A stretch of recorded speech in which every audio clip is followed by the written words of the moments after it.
ये कहानी एक छोटे से गांव की है जो शहर से बहुत दूर एक घने जंगल के पास बसा हुआ था। ये गांव अपनी पुरानी परंपराओं, सादगी और स्वादिष्ट मिठाइयों के लिए प्रसिद्ध था। गांव के बीचों बीच एक छोटी सी दुकान थी जिसका नाम था चमकता गुलाब जामुन। ये दुकान गांव के सबसे पुराने हलवाई रामलाल द्वारा चलाई जाती थी और उसकी गुलाब जामुन की मिठाइयां बहुत मशहूर थीं। लेकिन समय के साथ ये दुकान खौफ और रहस्य का हिस्सा बन गई। ये कहानी उस दुकान से जुड़ी हुई एक खौफनाक घटना की है जिसने न केवल गांव वालों को डर में डाल दिया बल्कि उनकी जिंदगी पूरी तरह से बदल दी।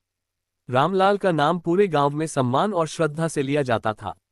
वह एक साधारण हलवाई था, लेकिन उसकी मिठाइयों में कुछ ऐसा खास था जो किसी और के पास नहीं था। खासकर उसके गुलाब जामुन मीठे, नर्म और इतने स्वादिष्ट होते थे कि लोग दूर दूर से उन्हें खाने के लिए आते थे। उसकी दुकान हर सुबह खुलती और खत्म होने तक पूरी तरह से गुलाब जामुन से भरी रहती। लोग लाइन में खड़े रहते, अपनी बारी का इंतजार करते और उसकी मिठाइयाँ खरीदते थे।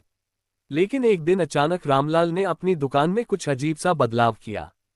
वह रात भर काम करता था, कभी भी सुबह नहीं आता था और उसकी गुलाब जामुन में एक नया स्वाद आ गया था। ये स्वाद गांव के लोगों के लिए नया था, लेकिन धीरे धीरे कुछ अजीब घटनाएं होने लगीं। गांव के एक युवक मोहन ने एक रात सोचा कि वह रात को रामलाल की दुकान पर जाकर ताजे गुलाब जामुन लेगा। मोहन का पसंदीदा पकवान था गुलाब जामुन और उसे हमेशा रामलाल की दुकान पर ताजे गुलाब जामुन मिलते थे। वह दुकान के पास पहुंचा और देखा कि दुकान का दरवाजा आधा खुला था और अंदर हल्की सी रोशनी जल रही थी। मोहन ने बिना कोई विचार किए दुकान में कदम रखा।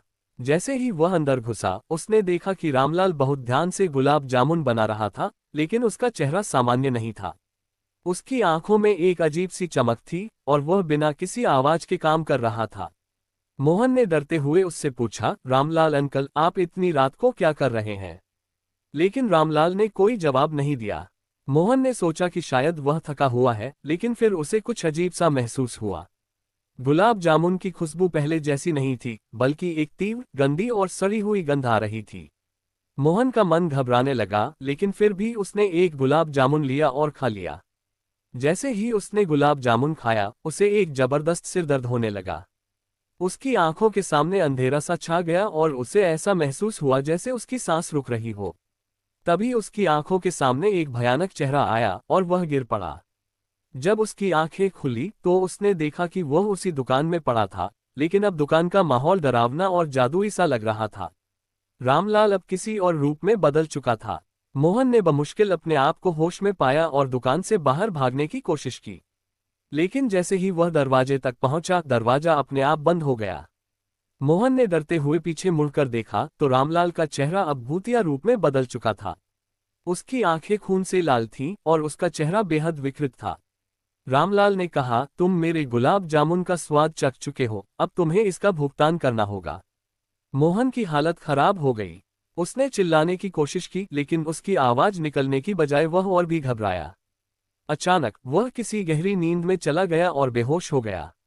जब वह होश में आया तो वह अपने घर में था और उसका शरीर पसीने से भीगा हुआ था। मोहन ने सोचा कि यह सिर्फ एक बुरा सपना था, लेकिन उसे उस रात का खौफनाक अनुभव कभी नहीं भूला। इसके बाद मोहन ने ये घटना गांव वालों को बताई, लेकिन कोई भी उसकी बातों पर यकीन नहीं करता था।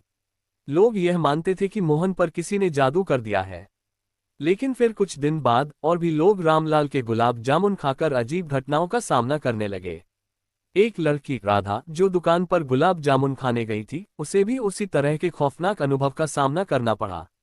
राधा ने बताया कि जैसे ही उसने गुलाब जामुन खाया, उसे एक बुरी आत्मा का साया महसूस हुआ और फिर वह बेहोश हो गई।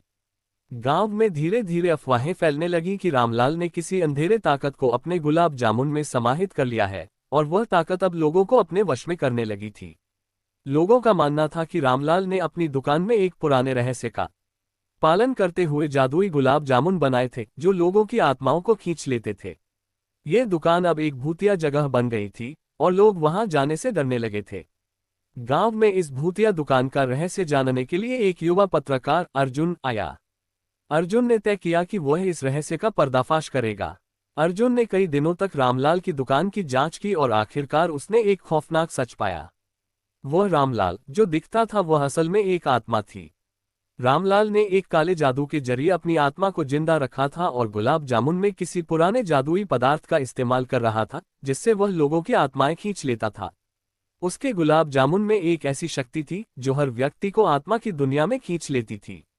अर्जुन ने इस राज को उजागर किया और यह घटना अखबारों में प्रकाशित हुई। इसके बाद गांव वालों ने मिलकर रामलाल की दुकान को नष्ट कर दिया और उस स्थान को शुद्ध किया। रामलाल की आत्मा को अंततः शांति मिली और उसकी दुकान को फिर से एक सामान्य स्थान बना दिया गया।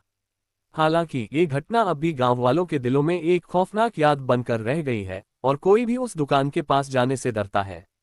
आज भी अगर आप उस रास्ते से गुजरते हैं तो कभी कभी गुलाब जामुन की मीठी महक हवा में घुल जाती है, लेकिन उस महक में अब कुछ भी सामान्य नहीं होता।